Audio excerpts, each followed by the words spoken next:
it's Emily Williams, the founder of I Heart My Life and your host of the I Heart My Life show. Today's episode is episode 60, my top 9 lessons from 2019. So I decided to do 9 because we obviously have the 9 in there from 2019. I thought 19 might be a little bit much for you, but I chose these lessons deliberately because they were the things that were front and center on my mind when I was thinking about 2019.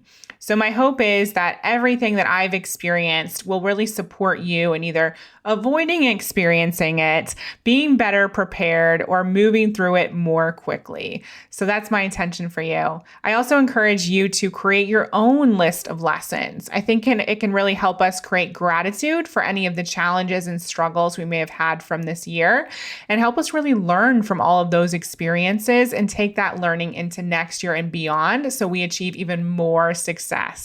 So let's go ahead and dive in. This is episode 60. So the truth is I didn't put a ton of thought into these. And I don't mean that I didn't care about this episode, but what I mean is that I didn't want to overthink it. I wanted to share the things that were top of mind for me in support of you really understanding my lessons and getting some value and benefit from me already having gone through this. And one of the things that James and I talked a little bit about as I was prepping this episode and thinking about what my lessons actually were is that I didn't really want these to come across as negative. But the reality is lessons come through challenge, at least most of the time. When those of us who are driven are in happy experiences and positive experiences, yes, sometimes it feels like, oh, awesome, I've learned that this works. I have the lesson and the proof that I'm on the right path. But most of the time, those big aha moments, they happen through the challenges, through the struggles, through the things that we didn't necessarily expect, or the things that brought us to our knees even. And that's definitely been the case for me this year. And so I don't want this list to come across as negative. Quite the opposite, actually. It was really interesting for me to reflect upon this list and recognize how grateful I am for the challenge. Because as James and I always say, you have to qualify for the next level. And it's these challenges that really help us see what we're made of and support us in becoming the person who achieves that next level of success. For example, if someone is at the gym working out, just starting to lift weights, they're not the same person then as they are a few weeks later or a few months later when they've done more weightlifting. They're stronger. They're literally capable of picking up a heavier dumbbell or whatever it may be. And it's the same thing with your life and business. So the more you go through, the more strength you develop, the more you're qualified and capable to do more, to lift more, to be more, to achieve more. And that's what challenge does. Okay, let's go ahead and dive in here. So number 1 for me is hire. Now, these are all business lessons, so we're going to start at the top with hiring. Now, hiring is one of those big challenges that I've experienced feeling challenged over for many years. And I think for me, it's because I'm actually capable of doing a lot of things myself. I taught myself pretty much everything in the company. Although I've worked with coaches and been a part of programs, there's a lot of things and a lot of how-tos that programs don't teach you. You just have to figure out as you go along. And so for me, I have learned how to do so much in my life and in the company that means I don't hire quick enough. I spend too much time doing things that I shouldn't be doing. And so my encouragement to everyone listening is to make sure that you are aware of that list of things that you should not be doing and get those off your plate, especially if you are a visionary and you're the CEO of the company. You should be creating, you should be networking, you should be visioning for what's in store for the company. And everything else is probably under the category of someone else could be doing this. So my encouragement for you is take a lesson from what I've learned over the last year, actually the last 5 years, really. It seems to be a lesson that comes up time and time again, and hire quicker. Now I'm to the point where I'm like, please just get this off my plate. I need more people on our team so that I'm not working as much, so we're able to grow, so we're able to serve. Me doing everything is not in service to the vision. And that's ultimately what you have to ask yourself is, this role that you're playing in the company, is this task that you're doing, is that in service to the vision? Or is there someone else who could be doing this and probably doing it a lot better than you? All right, that's number one. Number two, ask for help. Now, that might seem like the exact same thing as hiring, but that's not what I'm talking about here. When I say ask for help, I'm talking about reaching out to people who are either colleagues, friends, family, mentors, and asking for help. For example, one of the amazing mentors that I've had the pleasure of working with is David Nagel. And I was talking to one of his team members, his sales team member in particular, about working with him. And we've been talking about this for a while. It's always something that I said, okay, I'll do it next year. I'll do it in a few months, so on and so forth. And then finally I said to her, you know what, can you help me here? Can you help me understand how I can make this happen and really understand what could work for me to work with David literally right now today? Is there something we can co-create together that would be doable for me time-wise, doable for me investment-wise, and still feel really good to him? And so I was just really honest about wanting some help, seeing where my blind spots were, where I was standing in my own way. Getting that additional perspective from somebody else can be a game changer. The other place where we've asked for help is help with our live event. So this is something that we've never done before. I Heart My Life Live is going to be absolutely incredible. And it's a bigger event than anything we've ever put on previously. And so we had to ask people what works for them. How are they doing things? How would they construct the event? How would they curate it? How many people would they fill in the room? Where would they have it? How much would they spend? All of those questions. What about lighting? What about slide presentations? All of these things that we had no idea about, we are now, I'm not going to use the word expert because I wouldn't say I'm an expert yet, but we are now so well versed in hosting events. And it's such an interesting process. There's so many components to it. There's so many facets. There's so many pieces. And this is the first of many events that we will host. So I'm so grateful for these lessons. But getting perspectives, again, from people who have been there and done it and asking for their help, not only to help us plan, but to help us spread the word, that has been a game changer. People have stepped up to the plate. They have shared social media posts. They've been on our podcast. They've done Facebook Lives with us. And we asked certain people who we wanted to be speakers at the event without really knowing whether they were going to say yes. And we feel like we have this whole roster of speakers who we would never have expected to say yes. Frankly, James and I always say that if we weren't hosting this event, we would be attending this event. The other place where I would say ask for help is just within your own friendship circle. If you are going through something that feels really challenging, I know for me, my tendency is to go and hide and not want to talk to anyone, but I highly recommend that you ask for help and just ask whether it's your spouse or a friend or a mastermind member, help you get out of any sort of negative headspace that you're in. James and I have a rule where we actually ask one another for support if we're experiencing something and don't know how to get out of it. So again, don't be afraid to ask for help. You are not meant to do this on your own. Number 3, plan for more expenses. So I say this based on my own personal experience in life and in business, because there are always more expenses than you expect, especially when it comes to live events and moving to another country. So I'm not going to belabor this point, but what I recommend that you do here is that you think about the budget, but also add an additional amount of money to that budget so that you can plan for something extra to happen. And best case scenario is you have an extra pot of money, let's say 10, 15% available to you.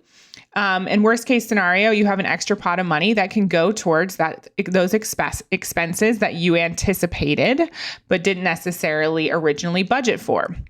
So let me give you an example. One of the things that we ended up doing when we moved to LA is we moved into an apartment that was temporary and very quickly realized that it wasn't the right space for us. And so we had to get out of our contract early and ended up moving into a much better space, but that meant that there was a month where we were paying double rent. So again, extra expenses. Same with the live event. People have told us this time and time again before we even decided to host this event, that events end up costing way more than you ever expect. And I think that's probably true of weddings as well. So I'm not too surprised, but you just want to plan for more. And I think that that's a really good mindset overall, because like I said, if you don't end up spending that money, then you have this extra amount of money that you can use to, hey, hire somebody or maybe spend more on Facebook ads or whatever it is that you want to do. All right. So plan for more expenses, especially if you're moving to another country or hosting a live event. Number 4, wait to write a book.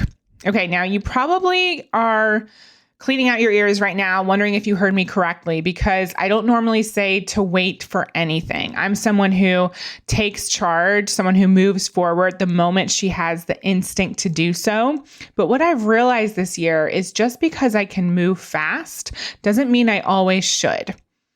Okay. So let me explain this a little bit further. About a few years ago, I was at an event for one of my friends, Mel Wells. She had a book launch party with Hay House, the publishing company, and it was in London. So James and I attended. And it was a great event. I got to meet Mel and other amazing women and then people in the publishing space. And one of the women I met, her name was Amy, and she was an agent, an editor for Hay House.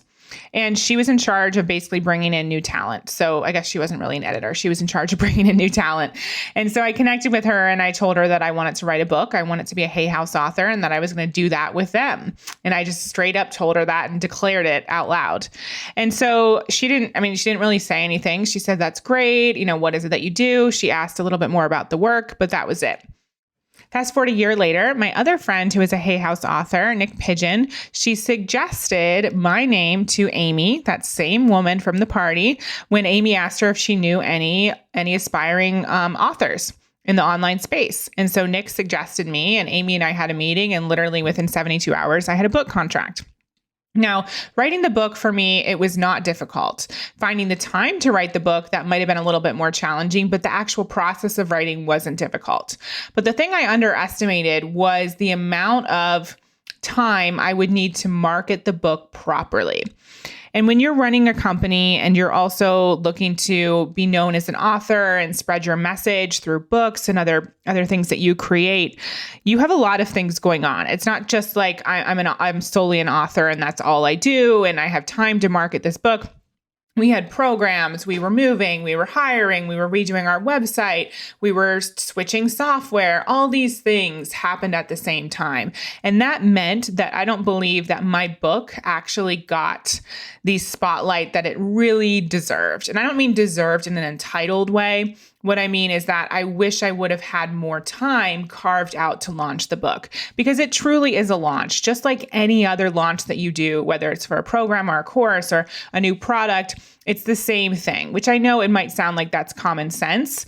But like I said, when you have a lot of moving pieces, you already have a big editorial calendar, you have a launch schedule that involves many other things besides the book. It's interesting to try and carve out that time.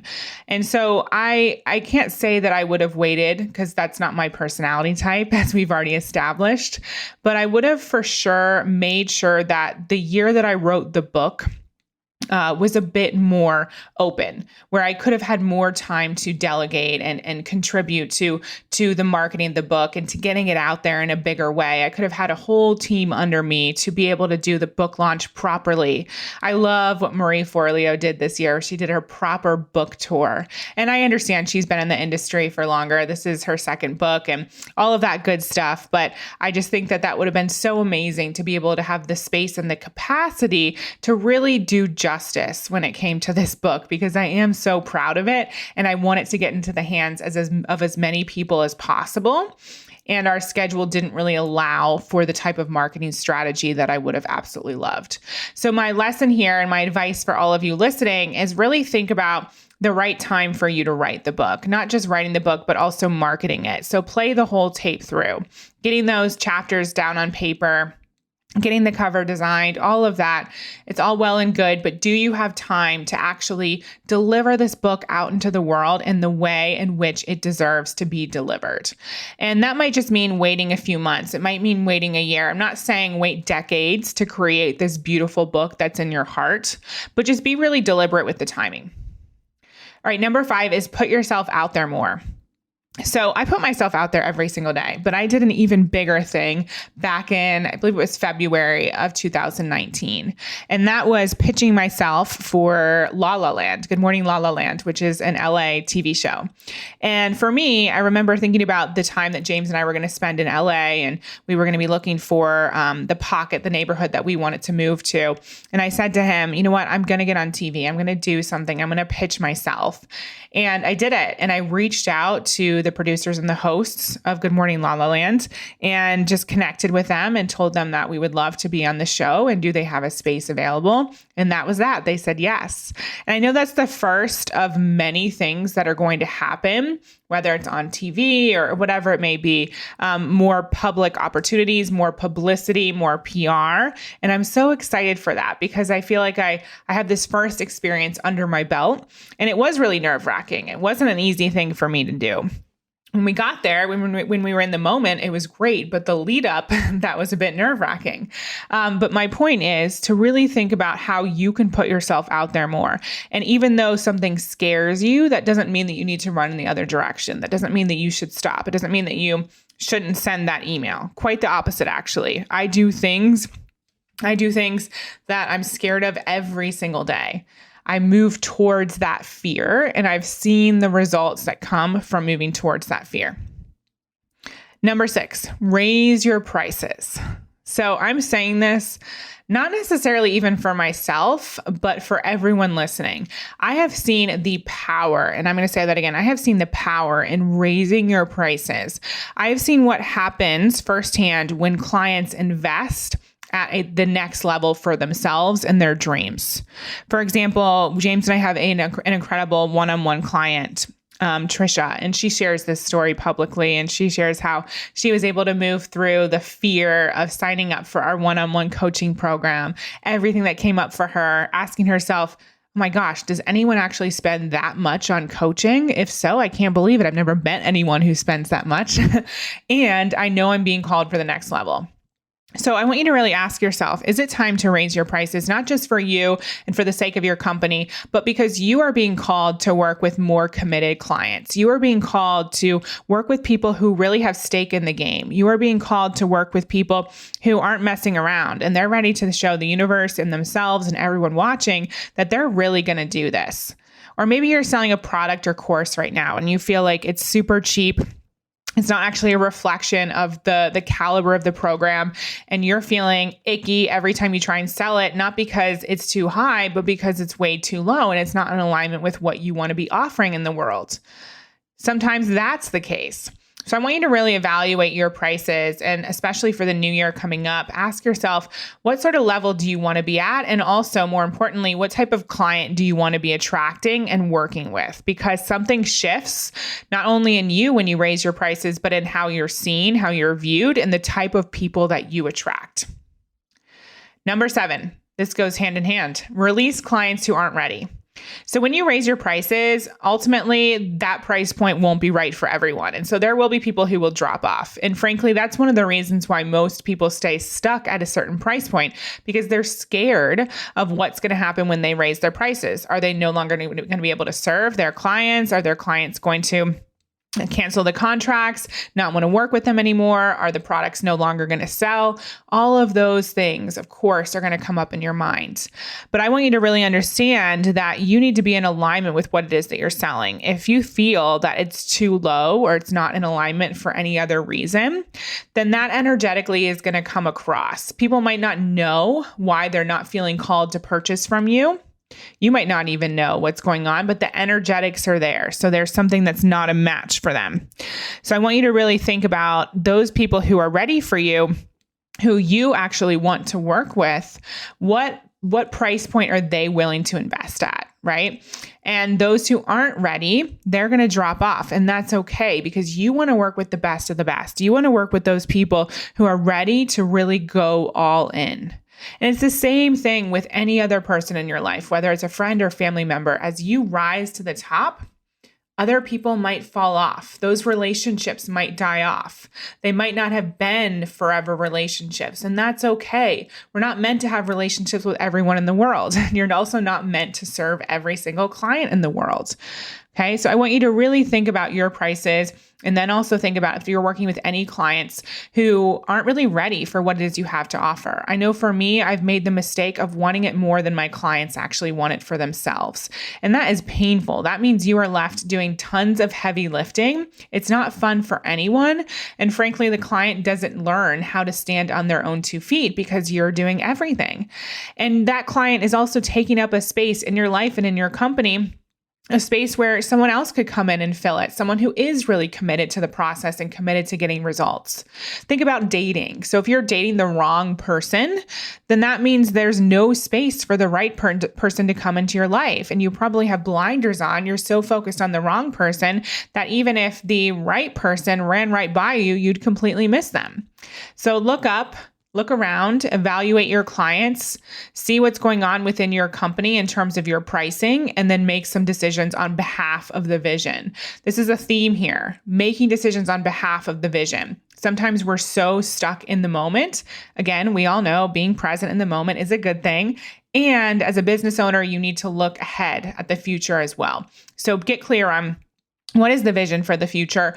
And is this price point going to get you there? Are these clients going to get you there? Does it feel good? Are you happy? Are you in alignment? All those are key things to ask yourself. Number 8, don't make any assumptions. So this is kind of in alignment with plan for more expenses. Don't assume that's going to be the only thing that you have to spend money on.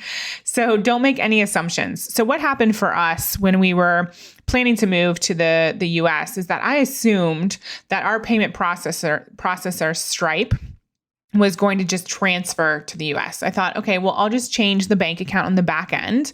Right now it's attached to a UK bank account. All I need to do is just attach it to a US bank account. I made an assumption.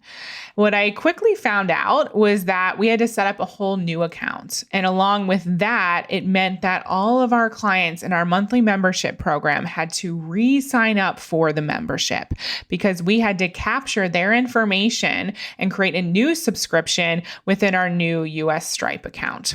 Now, this is just one of the probably many examples that fall under this category of don't make assumptions when it pertains to moving to the US, because we made a lot of assumptions about things. The fact that all of our stuff was going to arrive on time when actually it took 4 months instead of 2.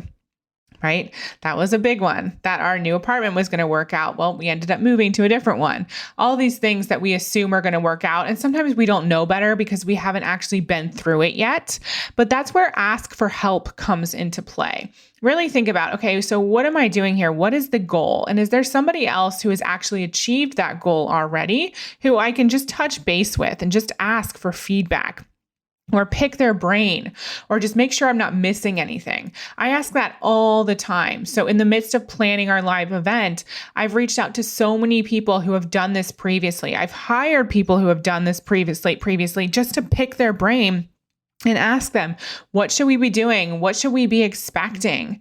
What if this doesn't work out? Is there anything that you would have done differently? All these questions are so important. So again, I feel like I'm prepared for that next level. And again, we're not saying like bring every type of clothing for every season, pile it all on. We're not saying that, but I want you to be aware of what's coming next for you. Don't make any assumptions and give yourself a bit of extra time. Again, it comes back to not making myself wrong for liking to move fast, but recognizing that I don't always have to move fast just because I can. I don't always have to skip over steps. I don't always have to have time be so tight. I can create stronger margins, bigger margins, and not make the assumptions that something is going to be a certain way. I can do my fact finding before I move forward with something. And a lot of times I should. All right, number 9 is go inward. So often, and just like on this podcast, you're hearing me talk about all my lessons. Some of it is strategic, some of it is financial, all that jazz. But I want you to really go inward. And that's my lesson, and my number 9 lesson, go inward. And what I mean by that is check in with yourself and what it is that you truly desire. I know for me, the live event that we are hosting in January, that's a true example of me going inward. There was no one telling me that I needed to do a certain strategy, that I needed to host a live event. Even in the very beginning when I hosted an event about 8 months after starting our company, I had no idea what I was doing. And I was actually advised not to do it. But I had to go inward to really tune in with what I knew was meant for me and possible. And that's really where your magic is going to lie. That's where you're going to achieve more than you ever dreamed of in 2020 and beyond. If you actually tune in with what you know you are meant for and you trust yourself above all else. I've heard some of the greatest mentors on the planet talk about how they don't actually follow anyone else. They don't actually use anyone else's strategy. They are really tuned in with what they know they are meant for, because that's the thing that sets them apart. So maybe right now you're being called to move to another country. Maybe right now you're being called to offer a new program or product. Maybe right now you're being called to start a business, and yet you hear this other little voice that says, you're crazy, you could never do it. What are you doing? Be safe, stay in the box. All of that stuff. What will your mom think? I want you to really tune in and get brave. Go inward. Allow yourself to silence all of those naysayers, all of those voices that aren't actually yours, and listen to your intuition and just start to trust. And know that whatever you are meant to do is coming through, and your job is to say yes, not how. We'll get to the how later on, but your job is to truly say yes. And the truth is like I said, your magic lies within. You are the only you that's out there. And so whether there are other people doing what you want to do or not, if maybe there are other people who have similar brands or work with similar clients, that doesn't matter, because you are you and you are unique, and you're the only one who can do you like you. And so you need to go inward. You need to start to trust. You need to tune in, take time to feel connected to your soul and to really understand what's coming through and what you're being invited to do, or to where you're being invited to go, or who you're being invited to work with. Even this question of raising your prices, check in. What is that number for you? What number feels exciting? It should feel like a little bit of a stretch, but also really exciting and doable. That's your happy medium. Where are you being called to participate in terms of publicity or PR? Are you being called to write a book? When is the right time for that book? Are you being called to hire someone to support you? Who would that be? What role would they fill? Are you being pulled towards a certain mentor? There's a phrase that I love that's, when the student is ready, the teacher appears. And so I don't believe that it's an accident. When you find that teacher who speaks to your heart, we got to understand how rare that is. Just like finding that true love or that partner in life. That's rare. Not everyone has that. Don't discount the partners and the mentors who are coming your way, or the friendships, the people. I don't believe that anything happens without a reason for it happening. Yes, some relationships are just for a season, some are for a lifetime, but there's always a reason for people crossing your path. And so don't discount it. Go inward, trust yourself, and that's going to take you so far. I truly believe that if you listen to number 9 only from this episode, you will be doing so well and be going so much further than most people in this world. Because most people, even if they do go inward, they don't trust what they're being called for. So be that person who shows up differently. Be that person who trusts him or herself and really goes to that next level on behalf of your dreams. And what I mean by that is, a lot of people do have the calling, but they don't actually take the action. So you're going to go inward, and then you're going to take that action, and you're going to show up big time on behalf of what you know you're meant for. Only you know what you are meant for. No one else does. Do not forget that. If you have people telling you you're crazy, that you can't do it, that this is too big, it's too expensive, it's not possible, no one actually does that, I'm telling you right now, you got to evaluate whether those people, number one, are significant enough and worthy enough to continue to hold a space in your life. And number two, you need to get clear on what you know you're meant for, because that's truly all that matters. And when you are clear, all those other voices will subside. So that's what I have for you today, the 9 lessons from 2019. I hope you enjoyed this. I'd love for you to comment and just let us know what it is that really resonated with you. So we're obviously going to be sharing this everywhere. If you happen to see a post about this on social media, please comment. Send me a DM. I'd love to know a little bit more about which of these lessons really resonated for you. If you know someone who needs this episode, also share it with them. I think this is a great starting point for people who are new to the community, so they can see what it is we're all about. And of course, I want to save all of you a lot of time and energy when it comes to these experiences. Hopefully, some of my pain, some of my challenges, some of those moments where I literally wanted to throw the computer out the window, they will not only be for my benefit, but also for your benefit, because you will see what I have gone through and be able to either avoid it or go through it in a bit of an easier way. So I will look forward to talking to you on the next episode and see you in 2020. I hope you loved today's episode. You heard me talk a lot about I Heart My Life Live, our live event happening January 10th to 12th in San Diego, California. If you have yet to get your ticket, please get off the fence. This is going to help you set yourself up for so much success in 2020. It's going to be the most transformational days you have ever experienced. You're going to meet an incredible community full of driven, inspired people who are ready to go to that next level and ready to support you in all that you do in 2020 and beyond. So go to iheartmylifelive.com and we'll see you in San Diego. Thank you for listening to the I Heart My Life show. For more inspiration, success tips, and ways to achieve your life and business goals, definitely follow me on Facebook and Instagram on I Heart My Life Now. See you next time.